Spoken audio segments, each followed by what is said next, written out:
इन 14 महीने में मुझे सही तरह अंदाजा हुआ है कि यहाँ तो बेचारा कमजोर पिस जाता है। यहाँ तो जो हमारा इंसाफ का निज़ाम है उस बेचारा उसको तो वो बिल्कुल नहाता है, उसको माशरा बिल्कुल उसकी हिफाजत नहीं करता। मैं अपनी पार्टी को भी कहता हूँ कि जो अब हमारे से गुजर रही है, हमारे घरों में घुस घुस के, रिश्तेदारों के बच्चों को उठा के ले जाते हैं, औरतों को तंग बदतमीजी करते हैं, कईयों की जगह औरतें भी उठाई हैं, उनसे बदतमीजी की है, सेफ लूट लिए हैं, घर लूट लिए हैं, घर तोड़ दिए हैं, बिजनेसेस बंद कर दिए हैं।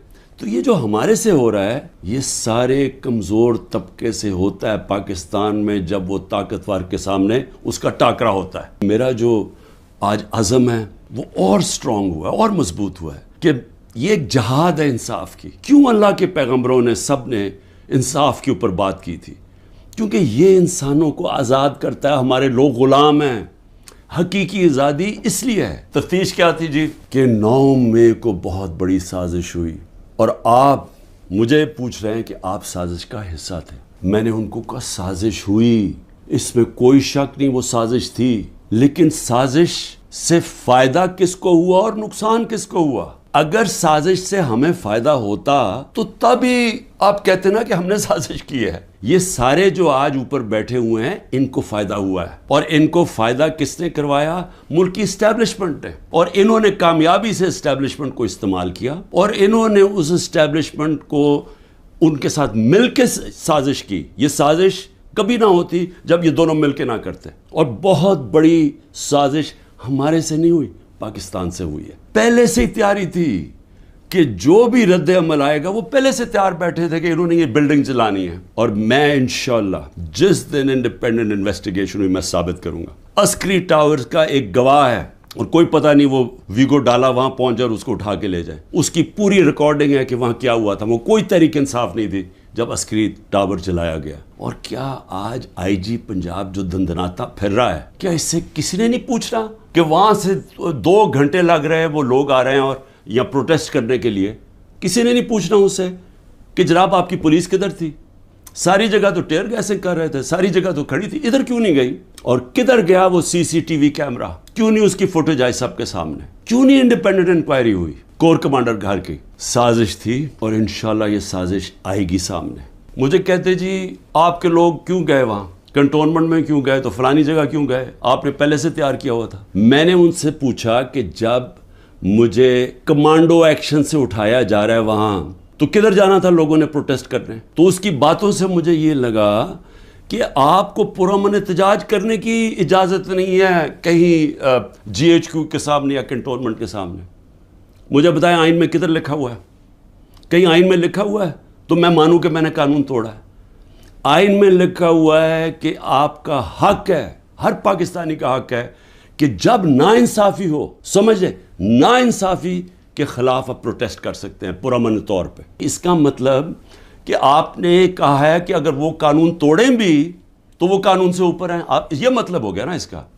मेरे ऊपर एक केस क्या है कि मैंने मुल्क से गद्दारी की। मुल्क से क्या गद्दारी की कि जनरल फैसल नसीर को मैंने कह दिया डर्टी हैरी, और मैंने उसको कहा कि ये जिम्मेदार है मेरे कत्ल का करने की कोशिश पे। उसको कहा जी आपने मुल्क से गद्दारी कर दी। इसको मुल्क से गद्दारी कह रहे हैं। सो इसका मतलब ये कि या तो वो जनरल फैसल नसीर कानून से ऊपर है, या आपने उसको लाइसेंस दिया हुआ है कि वो किसी को कत्ल कर दे। मुझे से वो पहली जेआईटी में पूछते जी खान साहब आपके पास प्रूफ कौन से थे कि ये फैसल नसीर ने करवाया? मैंने कहा आपने जो कोयटा में 4 घंटे जो वो कत्ल हुआ है वकील, उसके ऊपर तफ्तीश की थी? कोई सबूत मिले थे जब मेरे ऊपर 302 का कत्ल का पर्चा डाल दिया? क्या जब जिले शाह जब मरा था तो 3 दिन मेरे ऊपर 302 जब कत्ल का पर्चा लगाया था, आपने तफ्तीश की थी? तो जब FIR का मतलब होता है फर्स्ट इन्वेस्टिगेटिंग रिपोर्ट, तो जब वो तफ्तीश होगी तो पता चलेगा ना। बयान लिए जा रहे हैं जो जेलों के अंदर लोग हैं, जो ख़ास तौर पे जिनको इन्होंने समझा जी जियो फेंसिंग में आ गए, उनसे बयान क्या लिया जा रहा है? मेरे सीनियर लीडरशिप जो जेलों में है कि जी 164 का बयान दें कि इमरान खान ने हमें हुक्म दिया था कि वहाँ जाके घर जलाओ, ये इमरान खान का हुक्म है। ये उनसे बयान ले रहे हैं। पहले तो कानून के अंदर ये समझ जाएं कि जो वादा माफ गवाह होता है उसको गिरगिट कहते हैं कानून में। गिरगिट का मतलब कि वो रंग बदलता है, वो जिधर होता है जिसके साथ होता है उसी तरह का बन जाता है। اس کی کوئی اہمیت نہیں ہوتی. 2 مہینے سے کوشش کر رہے ہیں.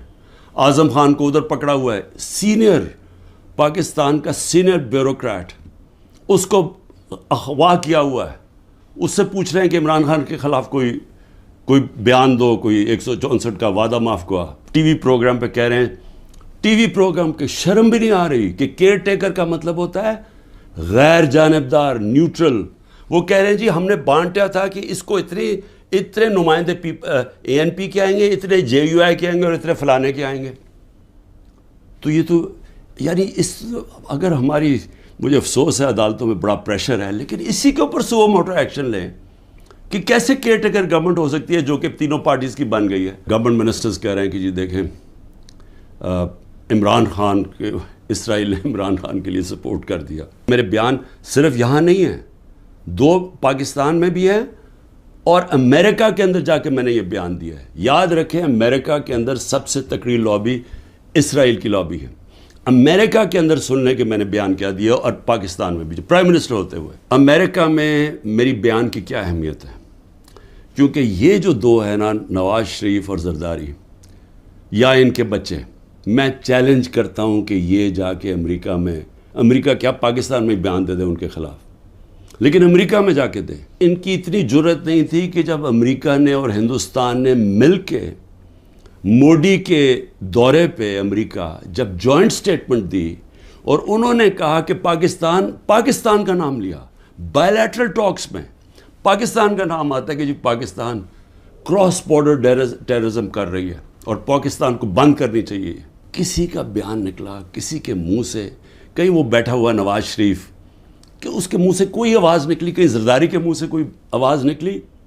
نہیں نکلے گی. کبھی عمران خان نے ایسی حرکت کی کہ امریکنوں کو میسج بھجوایا جائے اپنے ایمبیسڈر حسین حقانی کے ذریعے میمو گیٹ کے اندر, وہ جو میمو گیٹ تھا, امریکنوں کو کہہ رہا ہے کہ ہماری فوج سے ہمیں بچا لو.